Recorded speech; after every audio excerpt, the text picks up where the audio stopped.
My entitled vegetarian friend refuses to share her food but expects to eat mine, so I've started ordering meat to keep her hands off my plate.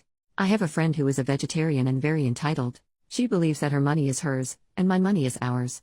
I love sharing food with friends. I eat almost exclusively family style, but I hate sharing food with this friend because she does not share food with me. To avoid confrontation, I have started exclusively ordering meat items whenever we eat together.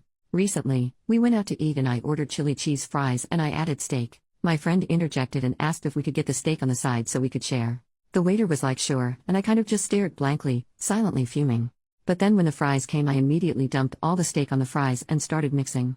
She was like wait, and I said oh oops sorry, and continued eating. She said she would have ordered more food if we weren't sharing, and I said well then order it. But she didn't because she was trying to save money. She ate her sad salad and kind of passive-aggressively said man I wish I had some fries with this too. I ignored the tone and just responded cheerily, you should get some, they're good. Hopefully she gets the hint soon. Edit. Okay, I'm sick of saying this but this person does not respond well to criticism. Friends have tried and failed to bring up issues about money with this person before. It does not end well. I am prioritizing my own mental health over being mature and doing the right thing. Go watch an after-school special. Relevant comments. Commenter, genuine question, has anyone ever expressed that it annoys them when she does this? Sometimes people don't realize they're being annoying. If you haven't already, I would try to set the boundary that you don't mind sharing food if she also shares food.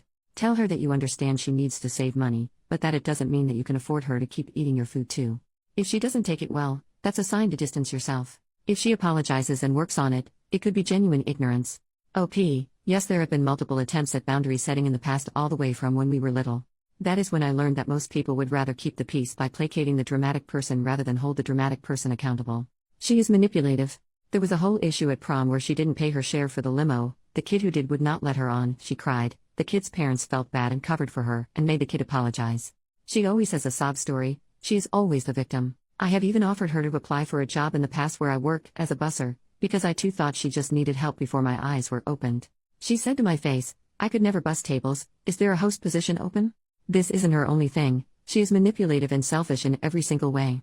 Some people see it, some people don't, and until everyone sees it, I'm not going to be the hero that calls her out on it. Update 2 months later, long story short, I'm no longer friends with Mooch. Another instance happened that was the catalyst for me, but I didn't make a dramatic show of anything, I just slowly stopped going on outings where Mooch was invited. All of my friends seemed to think Mooch isn't that bad so they weren't really wanting to ice her out for me which is totally understandable. But this unfortunately means I stopped hanging out with most of my friends. That is until last week. My friends had planned a short spring break trip to Mexico. I didn't go because Mooch was invited. I even warned them that Mooch was going to make it miserable but no one listens to me. And shocker to everyone except for me, the trip was awful. She didn't pay for a single thing. She still owes people her portion of the Airbnb and gas money for the drive. Additionally, she had a sour mood any time plans didn't go her way. Example, group wants to go to the markets, Mooch wants to go to rent a boat, majority rules they go to market, Mooch has a giant frown and makes sure everyone is aware she is having a bad time. One night everyone went clubbing.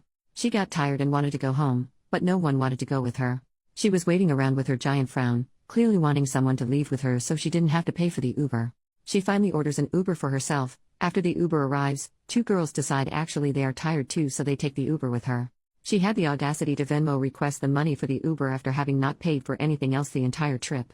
And one of the girls she Venmo requests was the one that paid for the Airbnb that she still had not paid her back for. For the record, everyone else took turns paying for Ubers, no one Venmo requested each other for that. This was the first and only Uber Mooch ever paid for. That girl immediately starts a group chat with a couple of people on the trip and me with my favorite thing to hear, oh my gosh OP, you were right. Then I got to sit back and just watch as everyone word vomits to me everything terrible that happened on the trip. So it sounds like these 5 people plus me is done with her. Not sure how the rest of the group feels, but at least I have 5 people I can hang out with regularly again. OP responds to a comment saying that the chili fries wasn't even her actual final straw. My final straw was actually when I was her ride to a group activity. Right before I was about to leave, my mom decided to pick a fight with me about my room being a mess. When my mom and I fight, she can be kind of mean, so I was sobbing. And my friends know this. I texted my friends that I couldn't come anymore because my mom grounded me. Mooch said but you were my ride.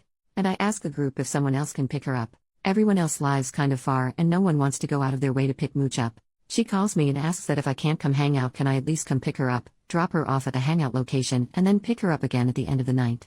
She even said I feel like your mom would understand, you made the commitment to drive me. I just said no, and to her credit she accepted it and then ends with well that sucks, I hope you feel better because she can tell I've been crying. That was it for me.